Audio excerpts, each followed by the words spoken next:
So let's say there's a version of you in an alternate universe that wants your life in particular. For context, we're going to say that you have a spouse and you have a child. But this version of you is really different. This person is so different from you and so adamant in taking over your life that they invent a machine that goes to your universe, they kidnap you, and they send you back to their own universe. Effectively, they have replaced you. Of course, you can't have that. So you journey through the multiverse in order to get back to where you originally were, aka the real world. It takes you about a month to get back to your original universe. However, when you make it back to the real world, you find that there's dozens and dozens and dozens of copies of you that have made it back too, and they are trying to do the exact same thing that you're doing.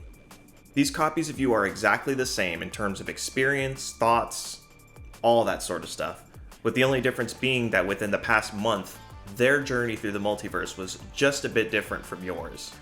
You find out that there is a group chat between all these copies of you, and everyone's trying to figure out what the heck to do without scaring or injuring your family. There's a bit of a standoff. Also, the family is completely unaware of this situation, including the fact that you've been replaced in the first place. Approaching them directly will only result in your other copies doing the same, and then causing complete mayhem. Some of these copies cooperate, some are out for themselves, some are a bit more mischievous, some are a bit murdery, and of course, above all that, you think that you are the one that deserves your family. The question becomes, what is your greatest leverage against yourself? Now, there is a one-word answer for this, but we'll get to that in a moment. This hypothetical is based heavily on the plot from Dark Matter by Blake Crouch. In it, the main character, Jason Dessen, ends up doing something a bit out of the ordinary. He witnesses somebody being rowdy in a bar who gets kicked out. This gives him an idea.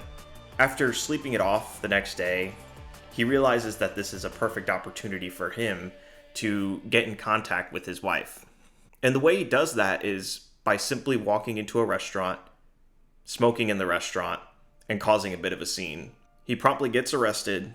He's given his one phone call. He calls his wife, and he tells her to bring the kid. He realized that the one leverage he had against himself was experience. The only way that he could outplay himself was to expose himself to stimuli that others did not.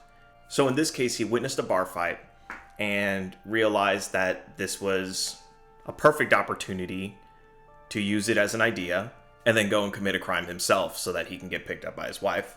From there, he was able to gain full control, pretty much tell her what was going on, and they dipped.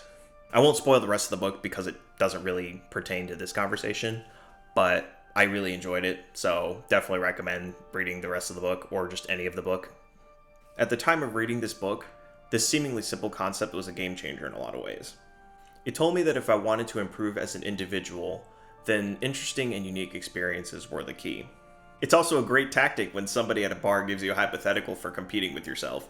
It was also just a fun experiment to see, right? I love things like this where you have to think about all sorts of different angles, like, oh, what would I think in this situation? And I think the author did a really good job with this because there was a lot of cases where he was able to kind of predict when versions of him would do some really off-the-wall things that could have killed him, which I won't go into too much detail, but it was very interesting to see. But yeah, I mean, that's pretty much about it.